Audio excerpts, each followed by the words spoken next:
Folks, time for the AOK Foraging Adventures, and we're here with a little cooking informational video. Come back, and we'll talk about this piece of meat right here.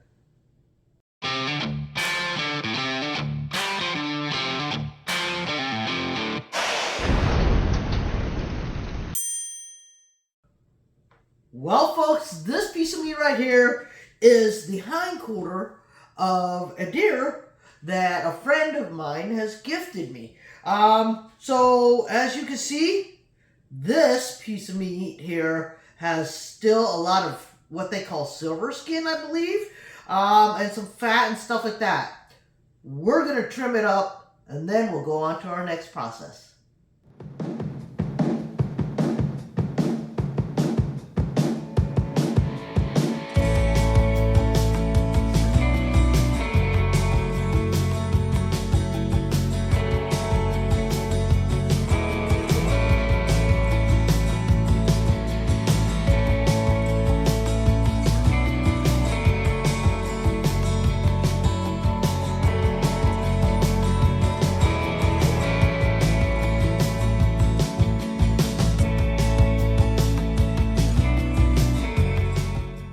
Blooper day. Well, folks, as you guys saw by the title, we are canning venison beef stew. Beef stew. Yes. So in the little beginning there, you guys saw I tried to cut all the silver meat out, all the fat out. Now I did discard the fat, but I saved all the rest of this meat that most people would throw out. And I'm going to tell you why here in a minute. We tried to use everything, right? Anyways, we cubed all the meat about the same size, as much as possible, okay? I'm only doing 1-inch squares, 1.5-inch squares, somewhere around there. My beautiful wife, you want to show them the potatoes, honey? Make sure you guys peel your potatoes. She peeled and cut them all to about the same size. And then while she was doing that, I did the carrots. And then we finished off with some onions. We are only doing pint jars because there's only 2 of us, okay? And then we have bouillon cubes. That's it. That's how simple this whole thing is. We were gifted a canner, so that's the one we're using. It's a, I don't know. I don't even know what the name of it is. It's a Presto, honey. It's a Presto.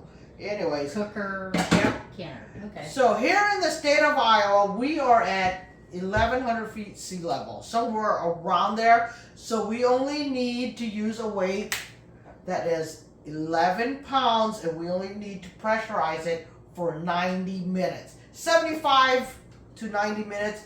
But because we want to ensure that these are really safe for consumption, we do ours for a minimum of 90 minutes. So let's get the process going. So first thing we do is I use this for the meat, just as I don't want to contaminate the sides. And then while I do that, oh, that was quite a bit of meat there. We do about a half meat, right, honey? Yes. And then once we get the half jar, then I put a bouillon cube in, and then Brenda will pack the rest of it with 1 handful of potatoes. Yep. Maybe a little more. Yeah. There we go. Yep. And then some carrots. And then once she puts the carrots in, she will press this down.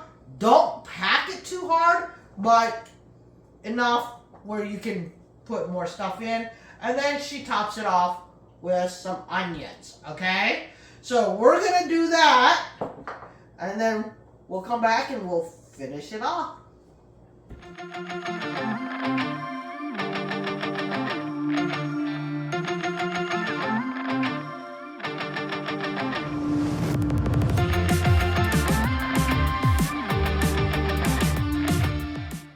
All right, folks, so we ended up with what? 1, 2, 3, 4, 5, 6, 7, 8, 9, 10, 11, 12, 13, 14, 15, 16, 17 jars of beef stew. And these jars here, that was the meat that I was telling you about. They are just plain meat I did add like a half a teaspoon of salt on them. We are not using the bouillon cubes because we don't want any artificial preservatives into these jars. These are actually dog food. Our dogs deserve just as good of food as we do without preservatives, so we just did add a little bit of salt in there for them. Correct, honey? So anyways, our canning pot, we do have the water on.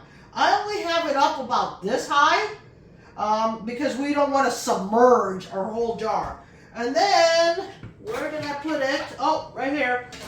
This goes in there so that way our jars are not touching the complete bottom. Okay? That's all that is for. Then, so now we already have hot water going. So what we're going to do is I am going to fill it up. And, you know, we have a sophisticated tool to burp these with. Now, burping it is just making sure that all the air comes out, right? So I will put hot water in, and Brenda will burp them by poking them. So we need to make sure we're going to leave, there's a line right here on all the jars, and we're going to make sure that the meat goes down there, and we're going to leave that much space on top. 1 inch head space. 1 inch head space for some, for most of it. Okay, so there. Once you burp it, you'll see that the water goes down a little. So that's all we're doing. We're gonna burp. I'm gonna add, and Brenda's got a chopstick, and I have a chopstick, and we're gonna burp them.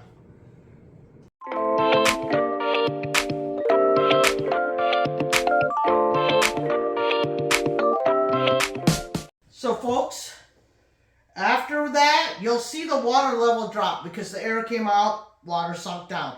So in here, this bowl, all we have is some white vinegar, okay? And then all you're gonna do is take a good clean towel and you're just gonna wipe the top off. That way, make sure it seals right. Right, honey? Yeah. Yeah. Make sure it's clean so Yep. we didn't leave any fat or any Gunk, residue. any food. Yeah, any residue. Since we used our hands too. So Brenda's gonna do that. And while she does that, the cool thing is we found out we do not have to sterilize these the lids anymore. So I'm gonna put a lid on while she does that. And then as she does that, I'm gonna put also the band on. So when you put the band on, you are gonna make sure it is 1, on correctly. 2, what you're gonna do is you're gonna hold this and you're just gonna finger tighten it. You're not gonna wrench down with your wrist, you're just gonna finger tighten it, okay? So, and yeah, we'll be right back. All right, folks. So we are lidded and banded. Now we're just gonna set them in. I already started this now, so that way we can come up to temperature real quick. So it looks like we're gonna have to do 2 batches, which is fine. And then I think I will do the puppy food in the middle. So I got 2, 4, 6, 7 jars in here, plus the puppy food. 2 jars of the puppy food for now. And then so that on ours, there is a notch right here. And then there's an open and a close, and all I have to do, and the seal is so good on it. It's good.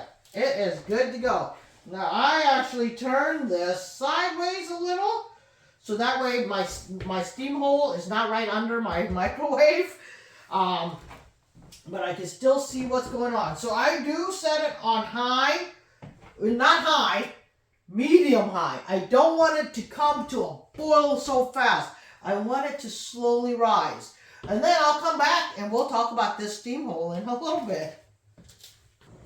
All right, folks, so it's starting to pressurize. It's starting to come up. At first, my steam was just going psst, psst, psst. Now I hear it constant. So now what I'm gonna do is I'm gonna turn it down because I do hear it boiling a bit hard. Now I'm gonna put my weight on.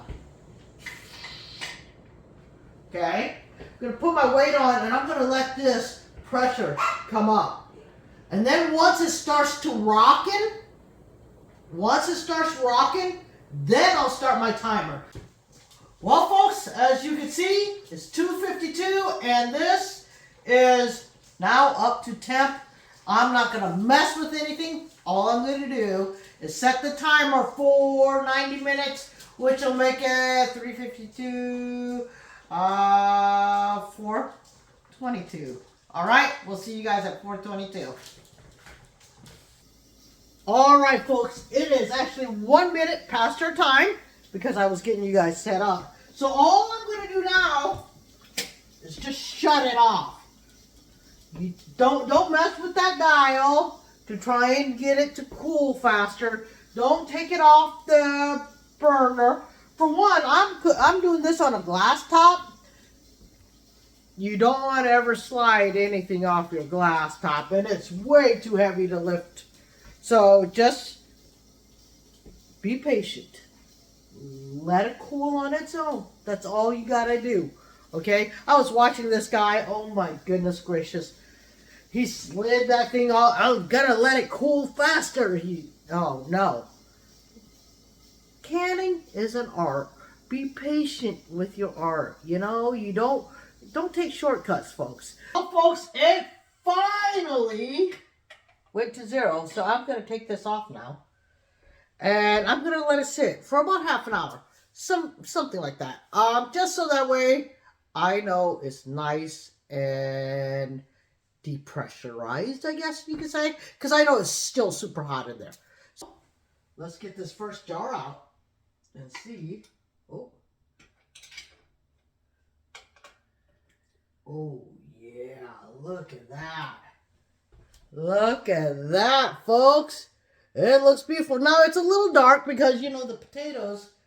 Sorry, I had to put that down because the potatoes are a little starchy and stuff like that. So, and then we put that bouillon cube. It was a beef bouillon cube, so that made it a little darker too. So I'm gonna just get these out.